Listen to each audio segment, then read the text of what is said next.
everybody. Welcome to Life Worthy with Kate, and I'm Kate. This Life Worthy movement is all about agency, and specifically your agency of health. Now, most of the time when people use the word agency, they're actually talking about a company or organization that does something for them. The reality is, I'm actually using a completely different usage of it. Agency can also mean your ability to affect change in your own life or in someone else's life. So today I want to talk about the agency of your health or your agency of health. And in order to do that, I want to kind of talk about who we give our agency away to, why we give it to them, and how we can take it back. Most people in our society are dealing with issues related to health. We can say that because we know that a majority of the American population is overweight or obese. They are dealing with things like high blood pressure, prediabetes or diabetes type 2. They're dealing with heart issues, muscle aches, joint pain, all sorts of stuff. And what we know is that a majority of their symptomology can be addressed easily through diet and exercise, through getting healthy. But our healthcare system is not set up in such a way that it is designed to actually encourage health. Instead, it's designed to treat illness or to make sure that you're not sick. As health coaches, my colleagues and I go one step further. We're not asking you to be not sick. You're gonna get the flu every once in a while. But we are asking you to take control of your health and put yourself in the best state of being so that you can achieve health on a day-to-day basis and therefore make it easier on your body to bounce back from things like illnesses that are caused from an outside source. So let's talk about agency real quick. The agency over your health.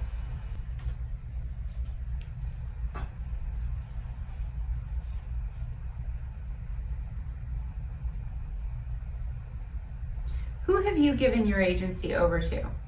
Is it your doctor? Your parents? Your spouse? How about your kids? What does it mean to give your agency over? And why do you do it? The reality is that in our lives, it's very common for us to look for someone outside ourselves whose choices or decisions are considered more important than our own. And in order to disassociate or to throw off the responsibility for our own health, we often communicate that these people are actually the ones responsible for keeping us healthy. We might say our doctor is responsible for keeping us healthy. If the doctor would just give me the right combination of drugs or recommend the right surgeries.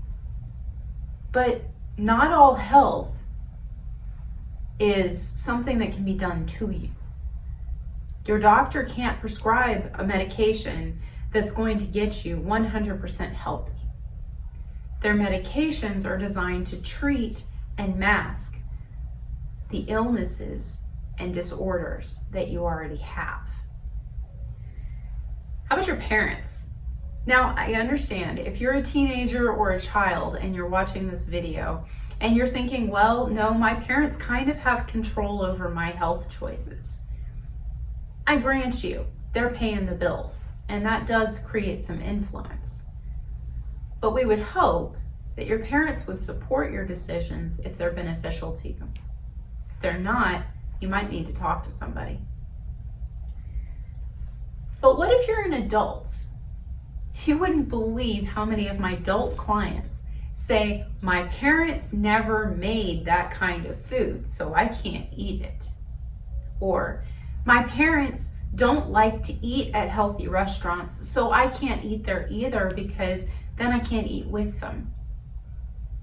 These are adults. What about your spouse? This is a hard one, I'll admit.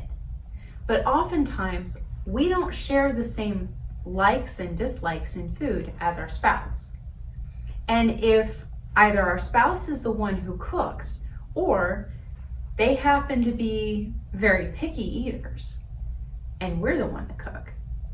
We might have difficulty saying I can make a better choice because that person may not want to make the same choice. Doesn't have to be the end of the story. In fact, it's really just an excuse. There are plenty of ways for you to get healthy, whether your spouse chooses to get healthy or not.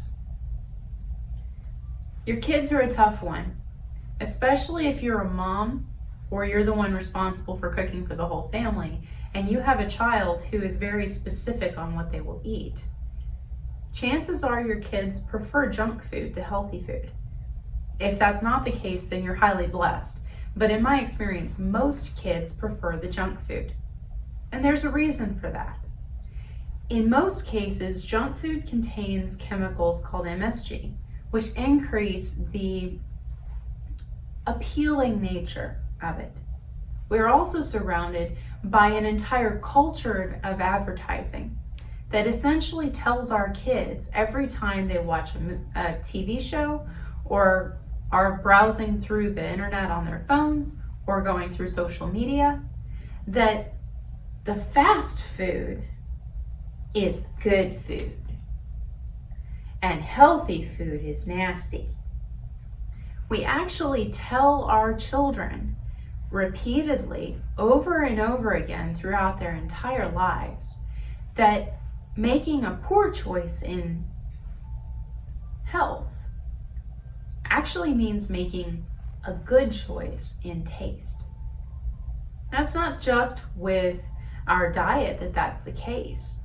What about the exercise? What about the surroundings that we have?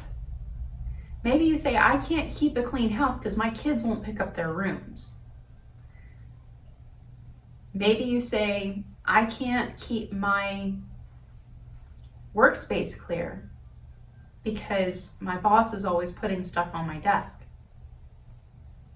Or what if you say, well, I can't keep my home clean because I hear it from my mom that I'm spending too much time cleaning and not enough time playing with my kids. What if you're in a position where you have allowed other people's decisions, their choices, or even worse, their opinions direct your behavior? That is what it means to give your agency over to these people. It doesn't mean that we love them any more or less, but we have to be aware that when we give our agency over to others, we are giving our power up to them. And in terms of our health, our ability to affect our own bodies and minds is extremely self-directed. Let's look at some things that I've actually heard people say when they give me reasons why they don't want to get on my plan or they don't want to talk about their health. Or even worse, when they tell me that they're trying to make a difference in their life in some minor way because they can't make big changes. Let's take a look. It's not my fault. I can't choose to be healthier because my husband just wants to sleep all day. He wants to watch TV at night, and my kids have too much going on. I've also heard it's not my fault. I can't choose to be healthier because I can't choose a healthier habit because I wasn't brought up that way. If I had a nickel for every time I hear I wasn't brought up that way, I'd be a millionaire. The reality is, I wasn't brought up that way is giving the agency of our health over to our parents. I'm sorry, I can't get healthier. My husband won't support me. Really? Have you talked to him about it? They may not want to get healthier with you at this point in time, but are they really not going to support you choosing a better, healthier habit? If so, you might want to sit down and have a conversation with them, because supporting the people that we love is one of the most important ways that we can show them we love them. And if you're not receiving support in your healthy habits, chances are you're not receiving support in major decisions either. So consider that as you move forward. Your getting healthier is not dependent on someone else choosing to get healthy. I'm not going to lie. Having a spouse that decides to get healthy with you makes things a lot easier. But it's not necessary. It's not going to be the end-all be-all of your life. Because ultimately, they are responsible for their health. Otherwise, they would have given their agency of health over to you. Heck, maybe they have, and they're expecting you to make an unhealthy decision, and so they make it. It's been interesting to see how many people start getting healthy, and then to see their spouse, their significant other, their children, their parents say, I wish I'd made those decisions. I just didn't know I could. No one can force you to follow habits of health or habits of disease. Your choices are your choices. I encourage you to identify what choices in your life that you're making that you have the ability to change. And maybe you don't have the ability to change everything. But which ones can you? Let's take a difficult one.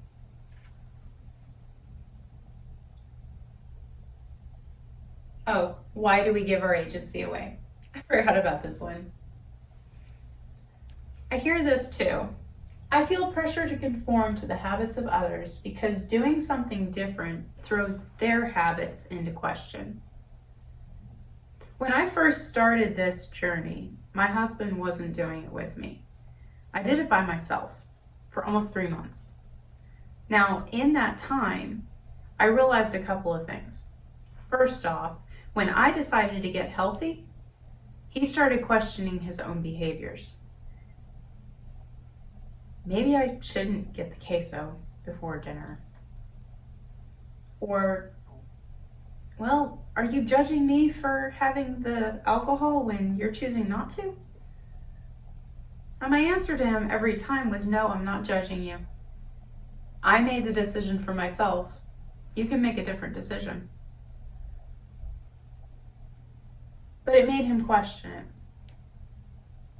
Many people are afraid of confronting their spouse or confronting their kids or confronting their husband or their parents about their own decisions because they're afraid that person will take it as an attack on their decisions.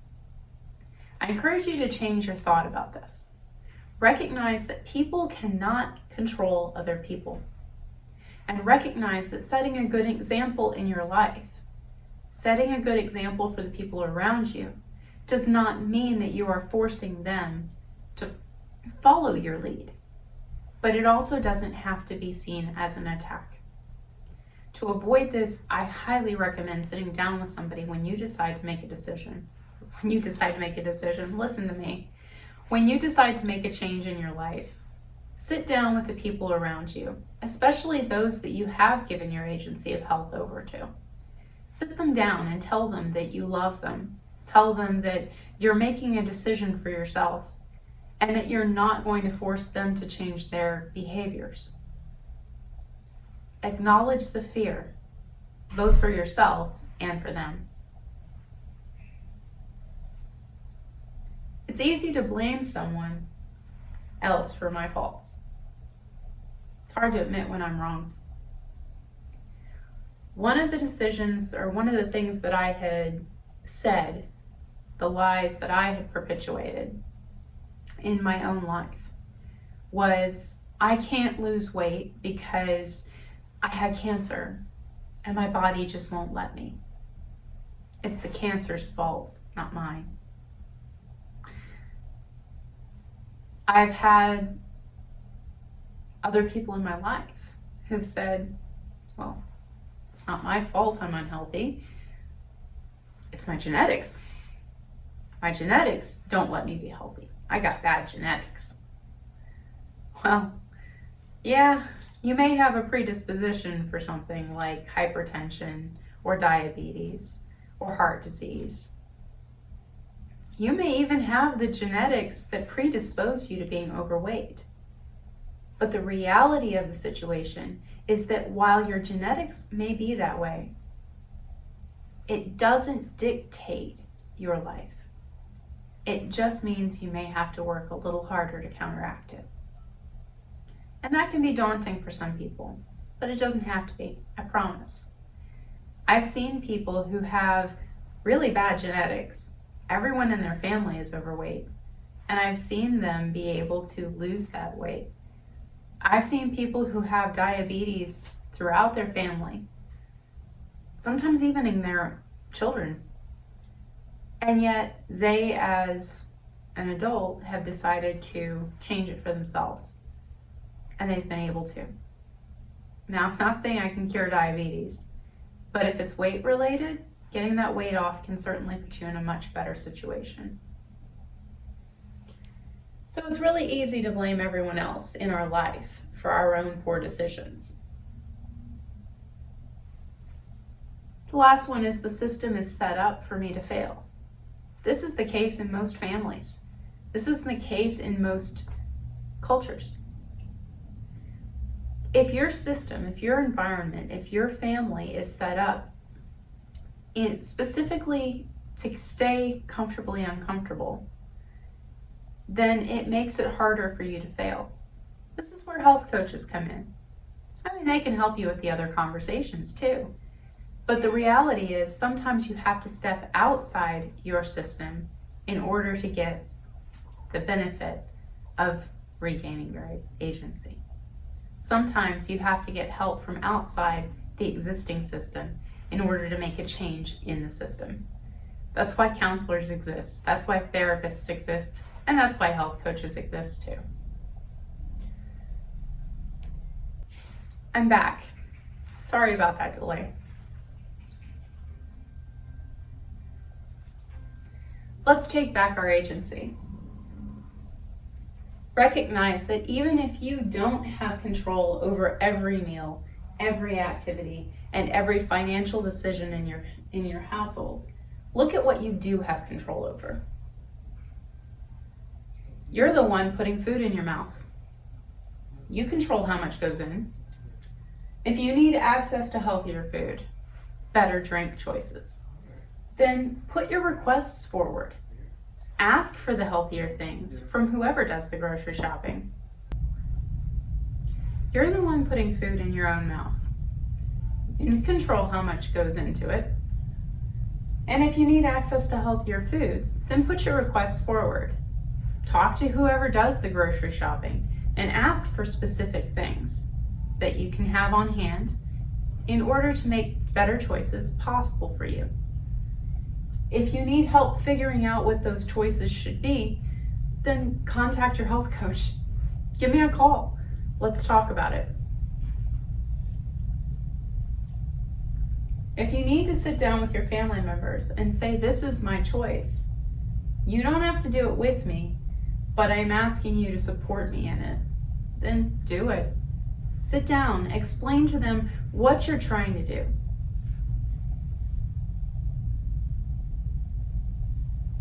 You're also the one choosing your leisure activities. Now, I understand you might have things that the other people in your family like to do, and you like to do it with them. That's great. Chances are most of the activities that you can do together are healthy in nature because you're creating connection with them while you're doing that activity. Some activities that we choose to do on a daily basis aren't so supportive of our health. Things like, well, playing video games is a commonly picked on one, but the reason that video games aren't all that healthy is because they encourage your brain to slow down. They encourage you to go into a state where your body is relaxed, your mind is aware, but the reality is you're making too much of a slower activity in your brain than you really need to be making for normal function. You do that enough and you teach your brain to behave that way, even when you're not playing video games. And in those situations, that brainwave activity is not all that functional for you. But that's another story altogether. Other activities that we can do as families create connection, and they tend to be more active. Going to a park together and going for a walk, playing a sport, putting together a puzzle, being active in our minds. All these types of things are positive activities. So what can you suggest? What can you change? And if they won't do it with you, what can you do by yourself? If someone in your life is pushing you to make unhealthy decisions, then talk to them.